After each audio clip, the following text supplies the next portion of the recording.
Bonjour à vous, chers choisis de Jésus. Le message 239 débute comme suit. Mon tout petit, garde-toi de te laisser influencer par les courants de pensée du monde. Cette mise en garde concerne aussi tous les lecteurs ou lectrices. Accueillir une grâce, c'est bien, mais la conserver, c'est mieux.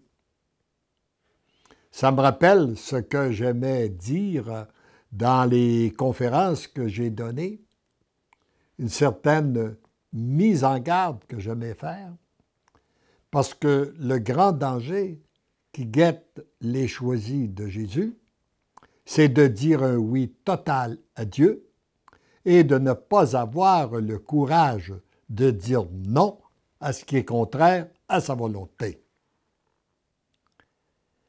Et voici une image pour nous aider à comprendre ce que je viens de dire. Imaginez que par une belle journée ensoleillée, vous êtes sur un quai au bord de l'océan et vous avez crié à Dieu votre misère. Vous l'avez supplié pour qu'il vienne à votre aide. Et tout à coup, vous voyez apparaître au loin une toute petite embarcation.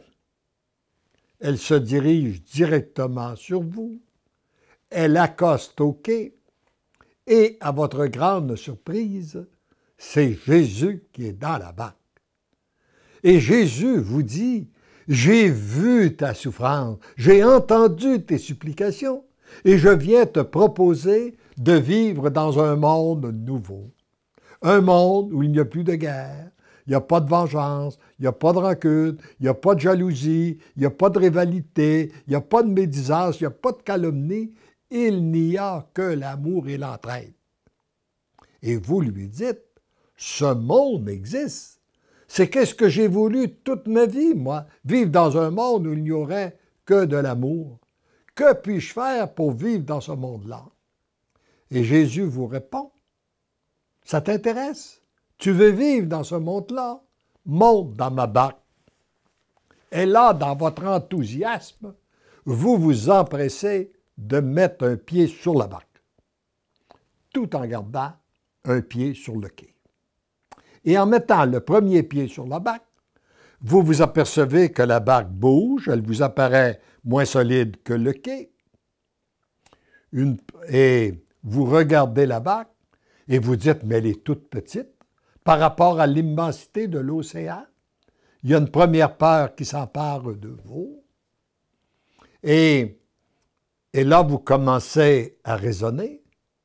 Vous dites, oui, mais si j'embarque, si je monte dans la barque, où il me conduit, où cela va me conduire?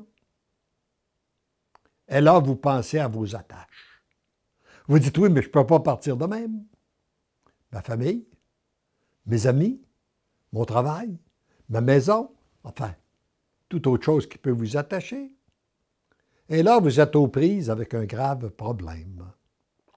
D'une part, vous ne voulez pas quitter le monde que vous connaissez et vous ne voulez pas refuser une si belle invitation de Jésus de vivre dans un monde nouveau.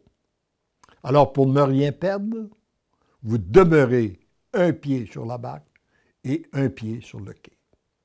Et durant le temps que vous ne vous décidez pas, il y a un petit vent qui s'élève et la barque s'éloigne du quai. Comme la barque n'est pas attachée, elle s'éloigne du quai. Qu'est-ce qui vous arrive? Flotte entre les deux. Ça, pour moi, c'est le chemin de souffrance que s'exposent les gens qui ne se décident pas pour Dieu. Comme il nous le dit, que ton oui soit un oui, que ton non soit un non. Alors, l'important, c'est de se décider. Mon tout petit. Alors, vous vivez à une époque où la terre entière doit être purifiée, en commençant par mon Église. Lorsque le Père, dans son plan d'amour, a choisi une ou des personnes pour purifier cette terre, il les comble de grâces bien particulières, comme c'est le cas pour toi présentement et pour toute personne qui lira ce volume avec un cœur ouvert et accueillant. Voyez-vous, le Seigneur n'exclut personne. Ce qu'il me donne, il vous le donne à vous. Ce renouvellement se fait à partir de la purification des cœurs. Un cœur qui reçoit un appel et des grâces pour être purifié ne peut continuer à s'alimenter et à se laisser influencer par des pensées fausses du monde. Et oui, il faut donc accepter de changer, de laisser ce monde qui est faux pour vivre davantage dans notre relation avec notre Dieu. C'est une décision que nous avons à prendre. Même si ces faussetés sont entrées dans une partie de mon Église. Alors, chaque personne a donc un choix à faire. Répondre à l'appel et aux grâces ou suivre les pensées du monde. Jamais les deux options en même temps. C'est l'une ou l'autre, car l'une est opposée à l'autre. On ne peut pas demeurer indéfiniment avec un pied sur le quai puis un pied sur la barque. Décide-toi. Monte dans la barque ou demeure sur le quai. La personne qui choisit de répondre à l'appel et aux grâces ne peut le faire seule. En plus, il lui est nécessaire de prier, d'adorer, de jeûner, de lire et d'entendre la parole de Dieu, de s'en nourrir quotidiennement et de pratiquer régulièrement les sacrements, principalement celui de la réconciliation et de l'Eucharistie. Celui de la réconciliation pour que nos fautes soient effacées, pour que nous soyons de plus en plus purs, et celui de l'Eucharistie pour être de plus en plus en relation avec notre Dieu. Elle doit donc devenir une pratiquante assidue dans mon Église. Pour ce qui est des courants de pensée fausses qui ont pénétré à l'intérieur, elle doit demander la grâce de la sagesse et du discernement. S'il existe le moindre doute, il faut s'en remettre à la parole, à l'enseignement doctrinal de l'Église, les encycliques et des positions claires et précises de votre Saint-Père actuel, Jean-Paul II. Et ces positions claires et précises, je crois fermement qu'elles se sont continuées avec Benoît XVI et le pape François.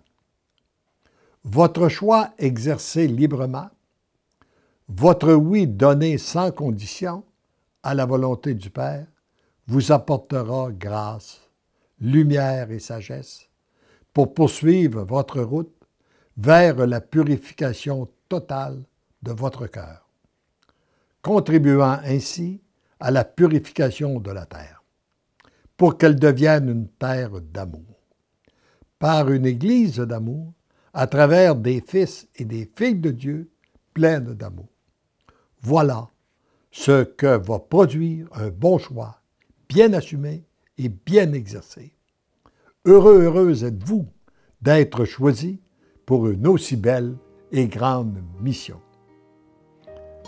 Vous devenez l'amour, tu deviens l'amour, je vous aime. Heureux sommes-nous.